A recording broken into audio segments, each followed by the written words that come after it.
The Galactic Council Chamber was one of the grandest structures ever built in the known universe. Its ceiling arched so high that even the tallest alien species felt small beneath it. Thousands of lights floated like tiny stars, forming constellations that changed slowly throughout the day cycle. Delegates from hundreds of worlds filled the tiered seats. Some were tall and thin, with skin like polished stone. Others were soft and round, covered in bright feathers. A few hovered without any visible support, their bodies made of glowing mist. Each species had come to discuss trade, security, and peace across the galaxy. Humanity had only recently joined them. Earth was a young world in galactic terms, with less than 2 decades of official contact. Many species respected how quickly humans had adapted to interstellar society. Many others, however, saw them as unstable newcomers. Ambassador Rhea Salas walked into the chamber with calm steps. She was a middle-aged woman with sharp eyes and dark hair tied neatly behind her head. She had trained for years for this position. Her job was to represent Earth, protect its interests, and secure its future among the stars. As she took her place at the circular podium in the center, she felt hundreds of alien eyes on her. Some curious, some neutral, some quietly hostile. She breathed slowly and stood straight. "Honored delegates," she began, her voice steady. "Earth requests a review of the current trade restrictions that limit our access to Starlane markets. Humanity is prepared to contribute new technologies, resources, and scientific cooperation to benefit every world here." Her words echoed through the chamber. For a brief moment, everything was silent. Then a low, rumbling hiss came from the upper tier where the elder species sat. These were the founding members of the council, beings who had ruled galactic politics for thousands of years. Their authority had never been questioned. High Elder Vorketh of the Draukun leaned forward. His reptilian face twisted into something between amusement and disgust. "Human," he said, his voice amplified through the chamber. "Your world has existed in the council for less than 20 cycles. You do not understand our rules, yet you demand equal treatment." A few delegates shifted uncomfortably. Others looked away. Rhea kept her expression calm. "Earth seeks only fairness. We have followed council law. We have honored every treaty. You have contributed nothing," Vorketh interrupted sharply. "Your species is loud, impatient, violent. You stumble into the stars, like newborn creatures, and expect the galaxy to open its arms." Rhea felt a small knot in her chest. She knew insults might come, but not like this. "Not so openly," Vorketh's voice grew louder. "Primitive animals should not pretend to stand equal among ancient civilizations." Gasps and murmurs filled the chamber. Even some allies of the Elder faction appeared shocked by the bluntness of the insult. Rhea tried to speak again, but Vorketh raised a clawed hand. "Earth is fortunate we even allow it to attend these sessions. Do not mistake tolerance for respect." The chamber fell silent again. The insult settled over the room like a heavy fog. From a seat not far away, a young ambassador from the Venari species whispered to her colleague, "That was too much." The colleague nodded. "Humans won't react well." They were right. Within minutes, the council chamber's broadcast system pushed the entire event to public networks across the galaxy. Millions of species watched the recording with surprise, confusion, or laughter. When the message reached Earth, it was late night in several continents. People woke up to alerts on their screens. Clips of Vorketh saying, "Primitive animals spread like wildfire." On social platforms, Earth citizens exploded with anger. Thousands posted messages demanding respect. Some demanded a formal apology. Others demanded retaliation. Videos of people burning alien propaganda appeared. Protests formed outside government buildings. Scientists, soldiers, engineers, students, parents, and workers all felt the same sting. Earth united in outrage. The United Earth Coalition met in emergency session. Leaders from every continent attended physically or virtually. Generals reviewed intelligence reports. Economists spoke about trade damage. Scientists spoke about technology Earth had been secretly developing. Rhea Salas joined the meeting through a secure channel. Her face appeared large on screens across the room.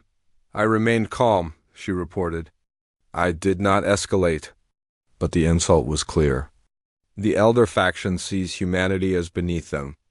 They will try to block us again. The room filled with quiet tension. President Aaron Malik leaned forward. We cannot let this stand. Not if we want a future where Earth is treated fairly. A general on the far side of the table tapped on a digital pad. A holographic symbol appeared above the center of the table. A shield-shaped icon made of blue light, Project Aegis? Most of the world did not know about it. Only high-level officials and scientists were aware. It was Earth's long-term plan to protect itself from threats beyond its system. For years, humanity had collected data from alien technology, studied physics beyond known theory, and invented tools that did not exist anywhere else. Is it time? A minister asked quietly. President Malik looked at Rhea.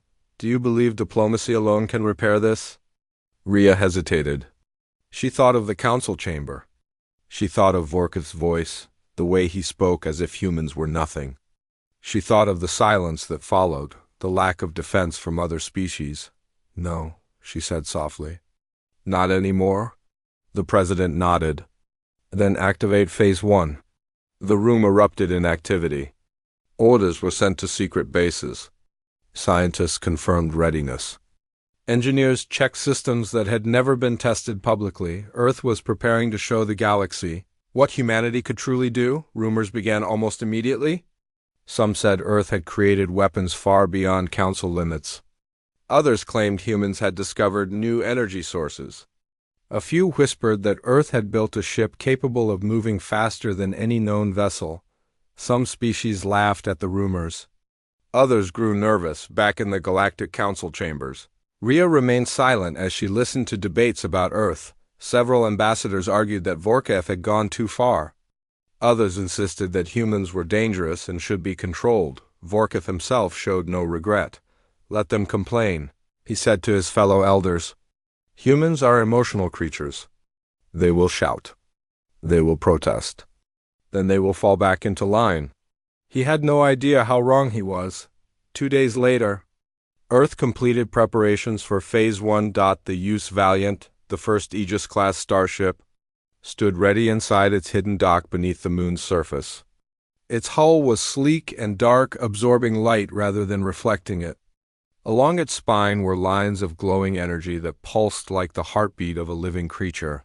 Its engines were unlike anything the galaxy had ever seen. Quantum phase drives, built using theories that other species considered impossible. The Valiant could jump without stargates, bend gravity fields, and evade most known scanners. Only a handful of humans were allowed to see it. Captain Elias Ward, chosen to command the Valiant, stood at the viewing platform. He had served in Earth's Navy for 20 years, calm under pressure and respected by his crew. As he looked at the ship, he felt the weight of history. This is it, he said quietly. Earth's answer. His executive officer nodded. The council wanted to humiliate us. Now they'll see what humans can build. In another part of the dock, technicians and engineers completed final checks. The ship hummed with power, as if eager to leave. Back on Earth, crowds gathered to watch the launch on global screens. They didn't know the ship's details, but they knew it was something important, something strong. Rhea watched from her diplomatic quarters in council space.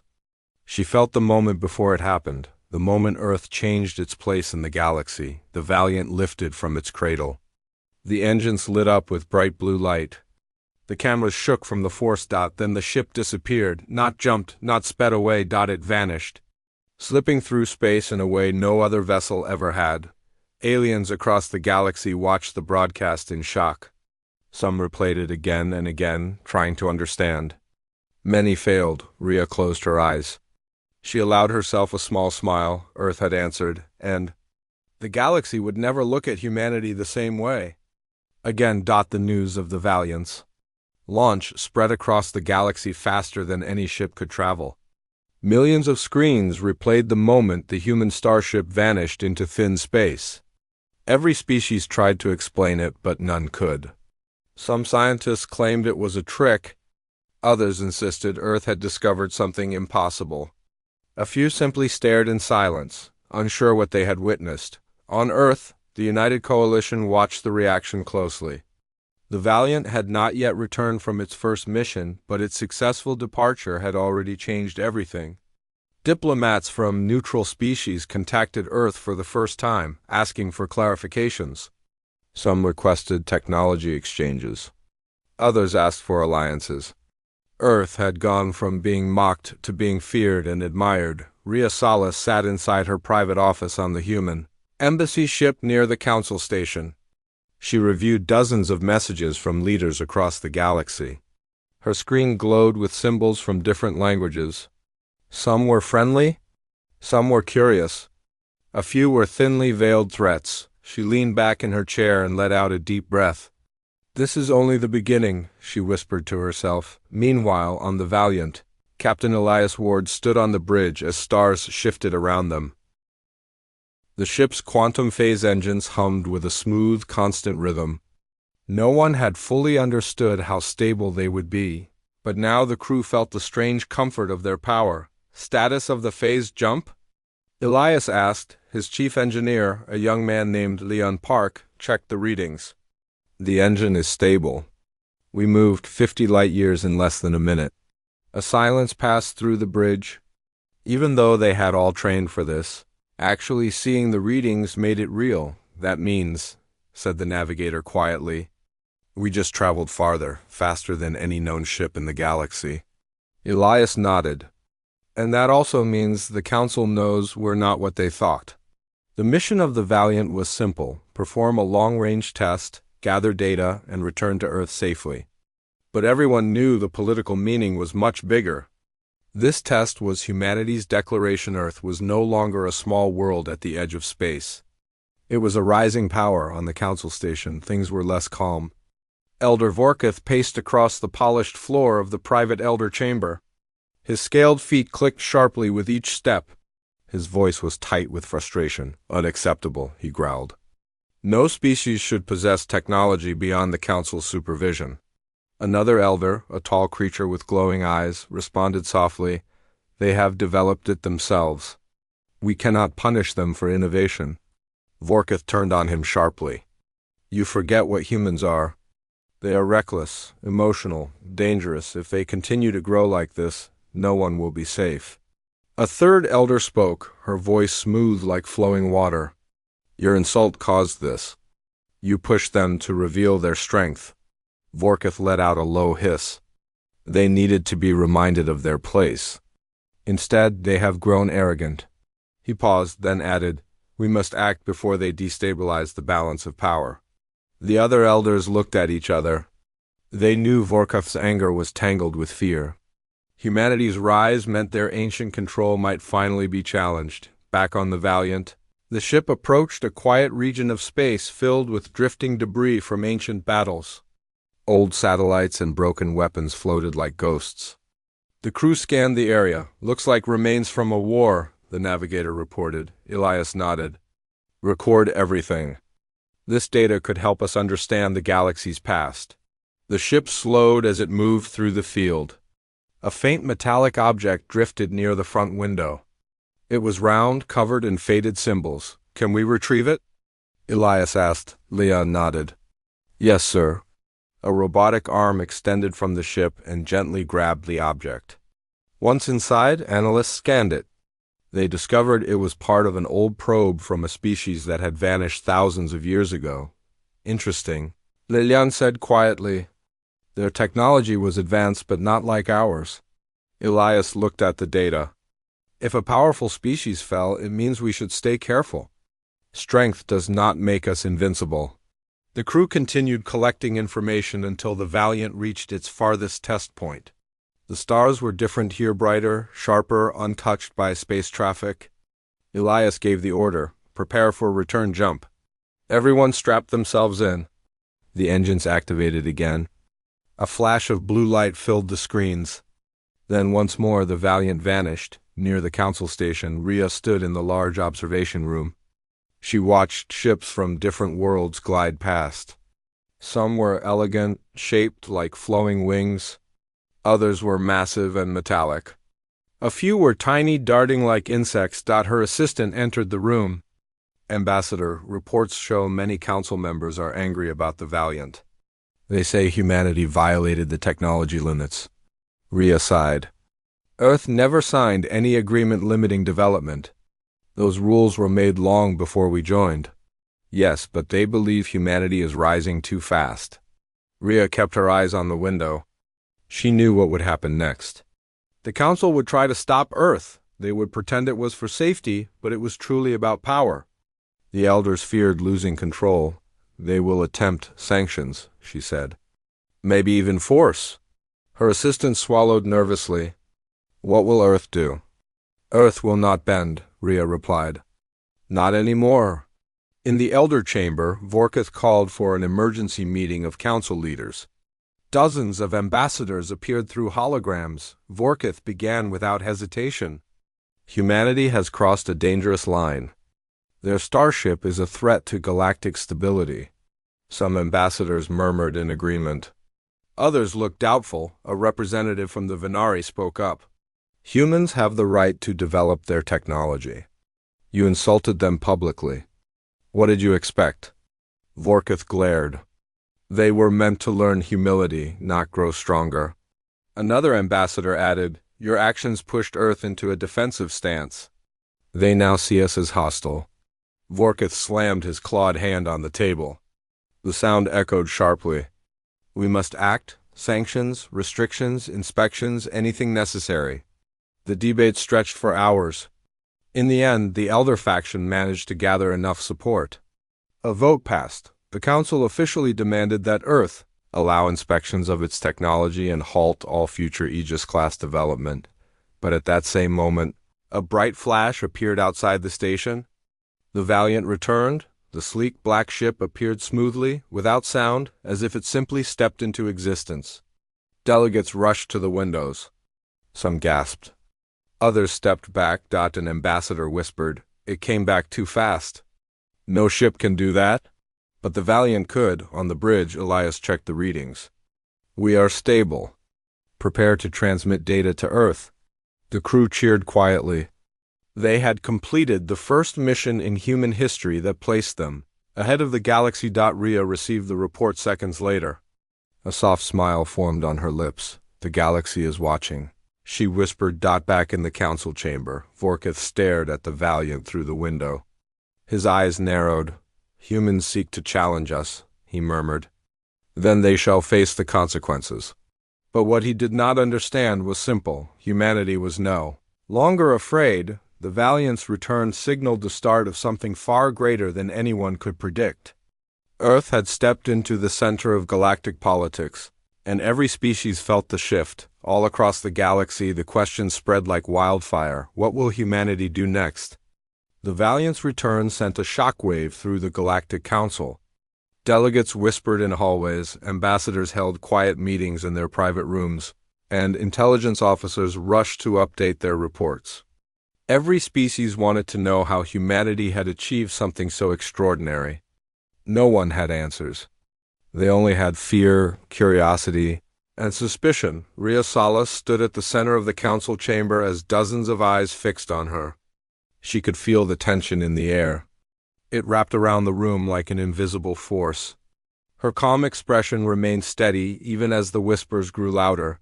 A council announcer spoke, his voice deep and formal. Ambassador Rhea Salas of Earth has been granted the floor. Rhea stepped forward. The lights above dimmed slightly to focus on her. She cleared her throat. Honored members of the Galactic Council, she began. Earth has completed a successful long-range test of our new starship, the Use Valiant. We followed every law of the Council and harmed no one. There is no violation. Her words echoed across the chamber. For a moment, silence followed. Then Vorkith rose slowly from his seat. His claws tapped the railing as he leaned forward. His voice was calm, but it carried a sharp edge. You speak confidently for someone whose world has grown too bold. He said. Rhea met his gaze.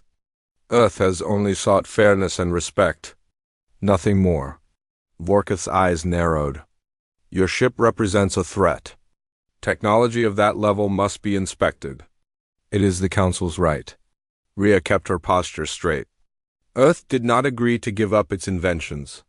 Your rules were created thousands of years before humans joined. We are not bound by restrictions we never signed.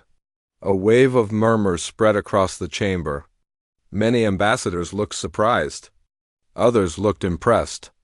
A few looked angry. A member of the Lithari species stood up, her glowing blue skin shimmering. Humanity has done nothing wrong. They have only defended their place in the galaxy.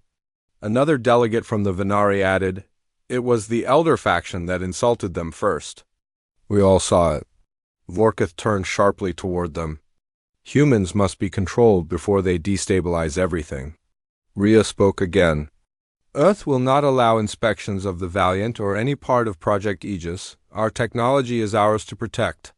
The chamber grew louder. Voices overlapped.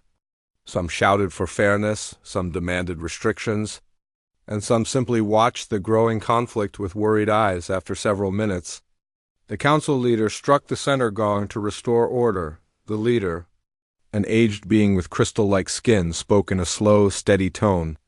The council must vote on the matter. Rhea already knew the elders had enough influence to push their agenda, but she did not flinch. She stood proudly as the vote began. Light panels lit up across the room. Each ambassador pressed a button for their decision. Moments later, the results appeared in the air as glowing symbols. Sanctions. Approved. Mandatory inspections. Approved. Ban on new Aegis-class ships. Approved. Rhea exhaled slowly. The elders had won the vote. For now, Vorkith smirked, confident in his victory. Earth must comply. Refusal will be considered hostile action. Rhea lifted her chin. Then Earth refuses. A ripple of shock spread across the room. A few ambassadors even gasped. You dare defy the council? Vorkith demanded. Rhea's voice remained calm. Earth will accept no order born from insults, threats, or attempts to suppress our growth. We joined this council as equals. We will not be treated as less. Vorkath's expression twisted with anger. You leave us no choice. Rhea replied softly, Neither did you. The chamber fell into chaos again as debates erupted. The council leader finally ended the session early. Unable to restore order, Rhea walked out without looking back. She knew that Earth had reached a turning point. Outside the chamber, her assistant hurried up to her. Ambassador, the council's reaction is spreading fast. Some species are supporting us. Others say Earth is reckless. Rhea nodded. It doesn't matter anymore. The elders have chosen conflict. Far away from the council station, the Valiant entered orbit around Earth. The ship's dark hull reflected the glow of the blue planet below. On the bridge, Captain Elias Ward prepared for docking. Transmit all collected data to headquarters. He ordered. His communications officer nodded and began sending the encrypted files. Screens lit up with graphs, signals, and readings from their journey. Elias looked out the window. Earth looked peaceful, calm, unaware of the storm gathering in the galaxy. When the Valiant landed inside its hidden dock, dozens of engineers rushed forward to study it. Scientists gathered around the data files. Amazed at what they saw, one scientist marveled, These readings prove our theories. The Valiant broke through the limitations that held other species back for centuries. Another added, This will change humanity's future forever. In a secure conference room, President Aaron Malik and his top advisors watched the data appear on a large holographic display. This is proof, the president said quietly. Earth is no longer behind the galaxy. We are ahead. A general nodded. The council will fear us even more now. The president sighed. We must be careful. Power is not something to wave around. We need allies, not enemies. A minister asked, What about the council sanctions? The president looked at the screen where Rhea appeared through a secure call. Rhea spoke calmly. The sanctions passed.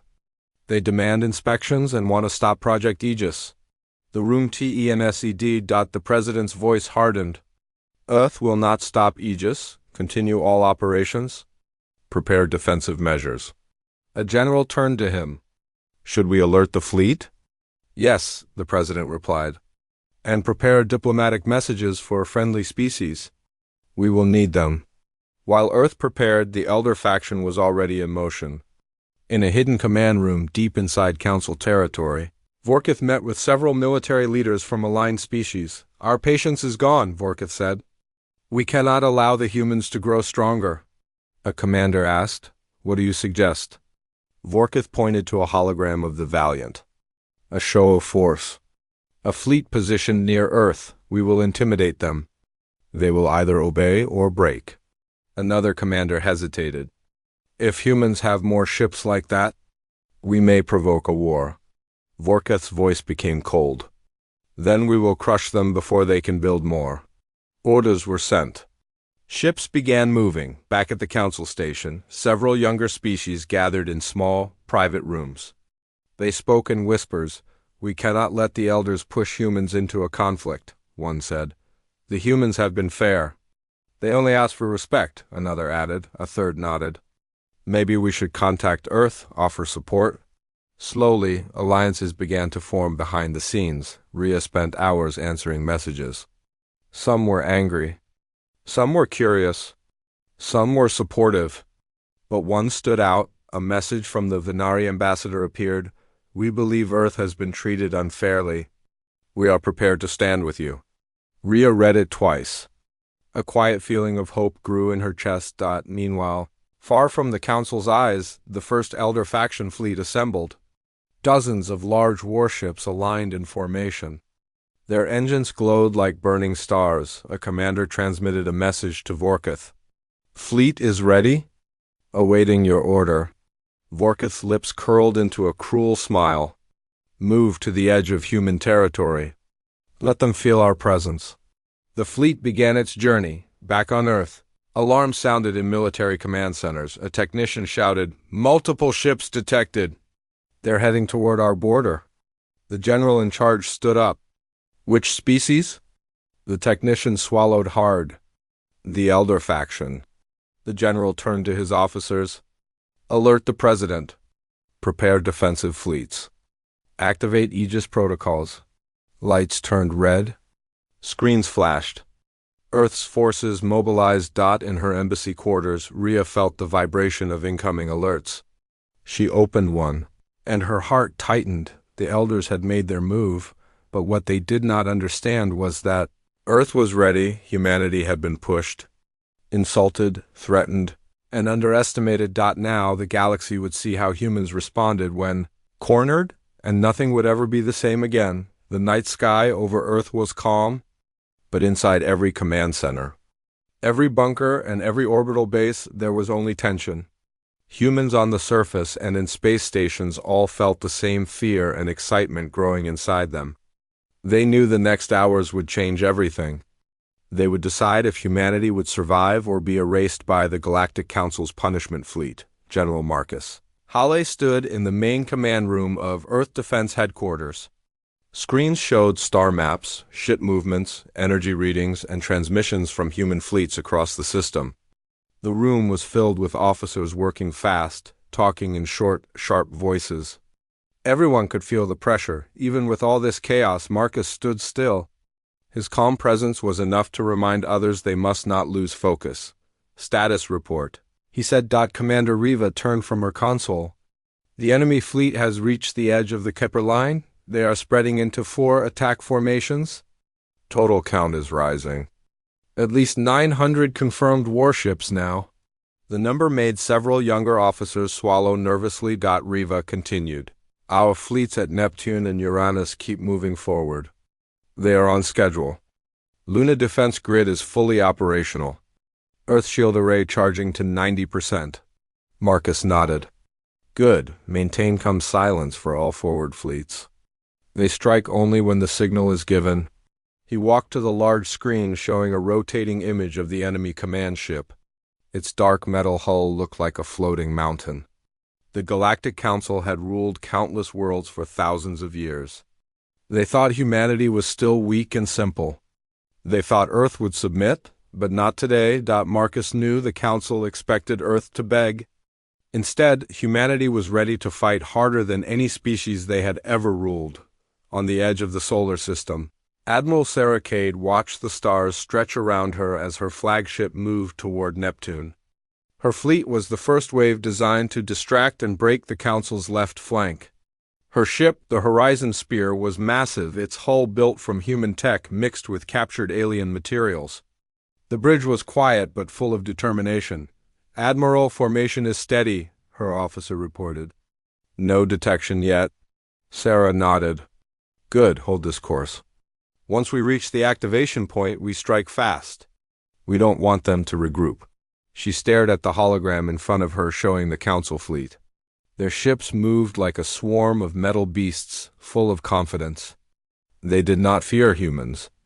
They believed no new species could match their long rule. Sarah knew that arrogance was the Council's greatest weakness. Far away, hidden in the asteroid belt, Captain Leon Ward and his stealth squadron waited silently in the shadows of spinning rocks. His mission was dangerous. He and his pilots were to launch a surprise attack on the enemy's communication nodes. If they succeeded, the Council fleet would fall into chaos. Leon looked at his pilots. "Listen up. The moment we attack, they will try to burn us out of the sky. But if we fail, Earth loses. There is no backup plan.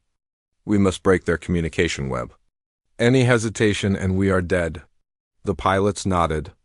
They all understood. Humans were outnumbered, but they had stronger hearts. A young pilot raised his hand. "Sir, if we don't make it back," Leon cut him off. "We aren't dying today. Not before we make them feel fear for the first time." Back on Earth, Marcus Halle received a message from the scientific division. Dr. Elara Miles appeared on the screen. Her hologram showed her lab coat covered in wires and tools. She had been awake for nearly 2 days. "General, the energy buildup in the rift core is stable," she said. "We can activate the gatebreaker weapon at your command." Several officers looked up sharply. Gatebreaker was Earth's most secret weapon. It was created to tear open hyperspace corridors, destabilize enemy travel, and trap ships. It had never been used before. Marcus asked, "What are the risks?" Elara hesitated. "If we push it too hard, we might tear open an uncontrolled rift. It could swallow anything nearby. So worst case?" Marcus asked Dadiela aside. "Half the enemy fleet disappears, but also half our fleet if they are too close." Marcus understood. A powerful weapon always came with danger. But they needed every advantage they could get. He took a deep breath. "Keep it ready. Do not fire until my order." Elara nodded and vanished as the screen turned off. Meanwhile, in low orbit above Earth, Commander Aaron Sol stood on the observation deck of the Luna Defense Dome. From there, he could see Earth shining below and the black void above. Soldiers around him prepared missile tubes and charged laser batteries. Aaron spoke loudly. "Remember, Earth is behind us. There is no retreat. You stand between your home and destruction. Hold your line." The soldiers cheered. Their fear turned into strength. Minutes later, warning alarms sounded across all human channels. Riva's voice echoed through the command room. "Back on Earth, enemy ships approaching Mars orbit in 30 minutes. Marcus gave the command. "Signal the fleets. Phase 1 begins." Across space, the human fleets moved. Near Neptune, Admiral Sarah Cade raised her hand. "Fire the EMP lances?" Blue energy bolts shot forward from her ships. They streaked across the void, hitting enemy vessels before the Council even detected them. Explosions flashed like bright stars. Sarah shouted, "Accelerate! Break their flank before they regroup." Her fleet surged forward, firing plasma rounds and rail cannons. Council ships tried to respond, but were too slow. In the asteroid belt, Leon Ward activated his stealth systems. His fighters moved like shadows, silent and invisible. "Target their relays," he whispered. His squadron fired synchronized shots, destroying the Council's communication nodes. Sparks and metal pieces flew as key towers collapsed. "Move! They'll trace us!" Leon shouted. Enemy ships fired blindly, missing his squadron as they weaved between flying rocks. Back at Earth headquarters, reports came in quickly. "Admiral Cade has broken their left flank. Stealth Squadron has disrupted their communication link." Marcus nodded. Good, begin phase 2. He pressed a button on his table. In deep space, massive human drones activated. They had waited silently for hours. Now thousands of them charged forward in perfect coordination, forming a thick wall of metal and fire. The Council fleet panicked.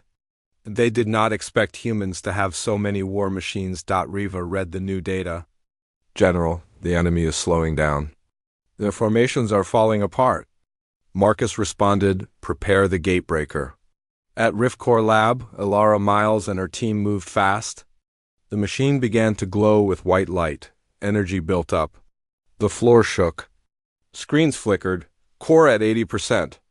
A tech shouted, hold it steady. Ilara yelled as sparks flew. Back in space, the Council's commander, High Lord Vorka, appeared on a wide screen inside Earth's command room. His face was twisted with anger. You humans are making a mistake, Vorka growled. Surrender now, or your planet will be turned into smoke. Marcus stared at him without blinking. You insulted our people. You threatened our home. Now you face the consequences. This is your final warning. Vorka shouted. Marcus leaned forward. This is ours. He ended the transmission and gave the final order, activate gatebreaker. White light exploded from the rift core, shooting straight into the sky. In space, a massive rift cracked open like a glowing wound. Council ships screamed alarms as they were pulled toward it. On Admiral Cade's ship, officers watched in shock. It's working. Their central fleet is breaking apart. But the rift began pulling harder. Too hard. Sarah shouted, pull back! The rift is unstable. Human ships struggled as the gravitational waves hit them. On Earth, screens flickered. The rift grew bigger. Reva whispered, General, we might lose control. Marcus clenched his fist. Hold it.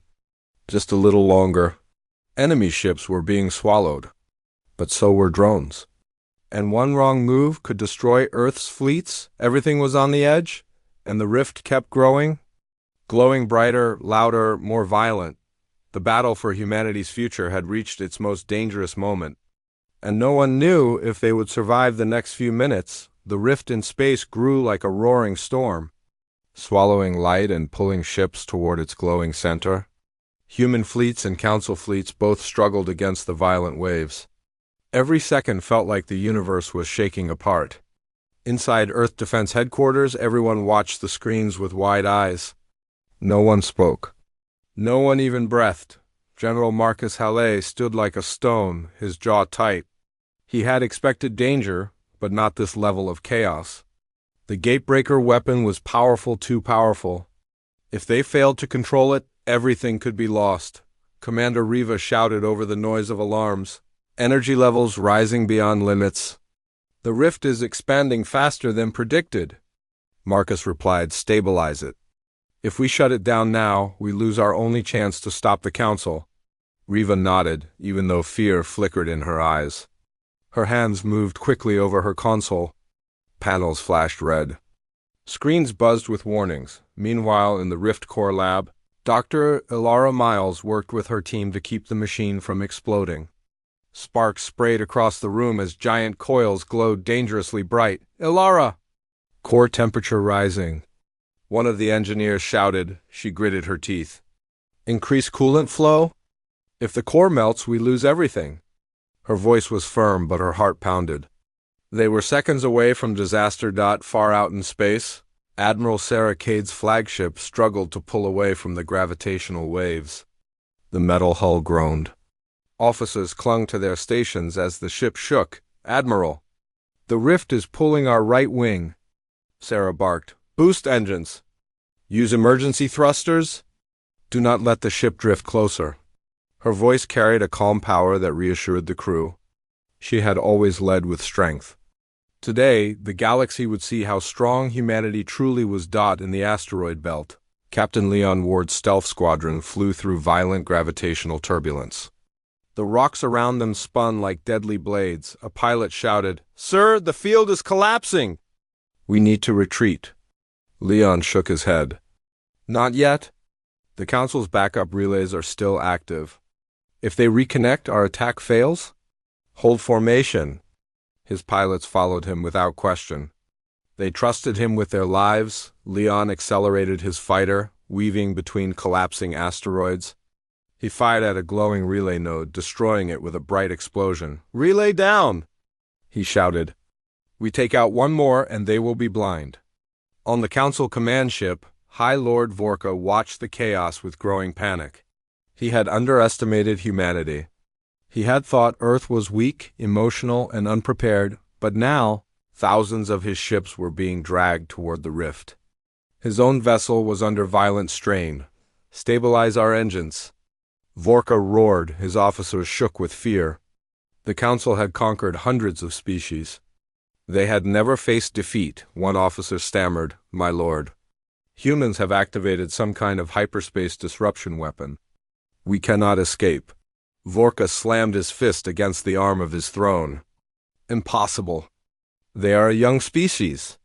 They should not have such power." But facts did not care about his pride. Humanity had grown. And now, the Council felt fear. Back on Earth, Marcus received new reports. Admiral Cade's fleet is retreating successfully. Leon Ward destroyed another relay. Council ships are in full confusion. The rift is swallowing their central command. Marcus felt a rare spark of hope. But he knew victory was not guaranteed yet. He turned to Riva. "Prepare Phase 3. Riva blinked. "Sir, Phase 3 means activating the planetary rail lance. If we fire now, the rift might redirect the beam." Marcus stared at the main screen showing the Council command ship caught in the rift's pull. "We fire anyway," he said. "If we don't, the command ship might escape." Riva nodded and began inputting commands. On the moon, Commander Aaron Sol received the signal. He raised his hand. "Charge the rail lance." A massive circular platform on the lunar surface began glowing bright white. Energy crackled across its surface, forming a beam so powerful it could pierce a planet. Aaron spoke to his crew calmly. "This is the final blow. Humanity stands behind us. Aim true." The soldiers around him straightened their backs, ready. In space, Admiral Sarah Cade watched the lunar weapon charge. She whispered to herself, "Finish it, Earth." In the asteroid belt, Leon Ward noticed the change in energy readings. He smiled inside his helmet. "They're going to fire. Good." Inside the Rift Core lab, Elara Miles tried to hold the core stable for a few more seconds. Sweat rolled down her face. "Hold it," she shouted. "Just hold it." The machine cracked and shook. Finally, Marcus Halle gave the order. "Fire." A blinding beam of pure energy launched from the moon, crossing space in an instant. It shot through debris and wrecked ships, aiming straight for the Council's command vessel. Vorka saw the beam coming. "No," he whispered. The rail lance hit his ship with tremendous force. The vessel cracked apart, metal melting and shattering. The explosion lit up the dark like a second sun. Then the rift pulled the remains inside and swallowed them. Every Council command signal went dark. The Council fleet froze. Without leadership and communication, they were helpless. The rift suddenly began to shrink, collapsing inward like a dying star. Elara Miles screamed, "Shut it down! Shut it down now!" Her team slammed emergency switches. The core powered down, the room filled with smoke, the rift collapsed completely. Silence followed, human ships stabilized. Debris drifted quietly. The stars returned to their normal glow. The greatest threat to Earth had been destroyed. At Earth headquarters, officers stared at the screens in disbelief. They waited for something else to go wrong. Nothing did. Riva whispered, "General." "We won," Marcus exhaled slowly. "Send the message across Earth. Tell them. Humanity stands free." His voice was calm, but his eyes shined with emotion. Admiral Sarah Cade watched the remaining Council ships drift helplessly. "Take their surrender," she ordered. "Anyone who refuses disable their weapons. No needless killing." Her officers nodded. Leon Ward's squadron cheered as their fighters returned to safe zones.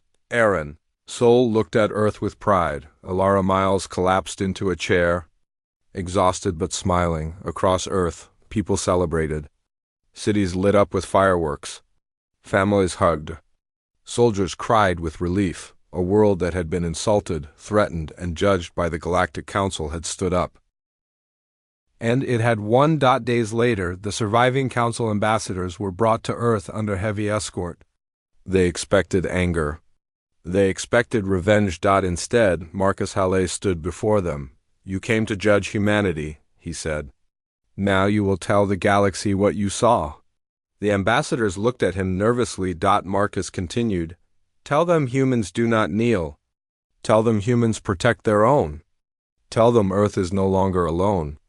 None of the ambassadors dared argue. They understood the new reality. Humanity was now a power that could not be ignored. That night, Marcus stood on the balcony of the United Earth Tower. He looked up at the stars, now peaceful again. He thought of every soldier who fought, every officer who led, every scientist who risked everything. He whispered, "We are still here." He knew new challenges would come, new enemies, new dangers, but humanity had crossed a line.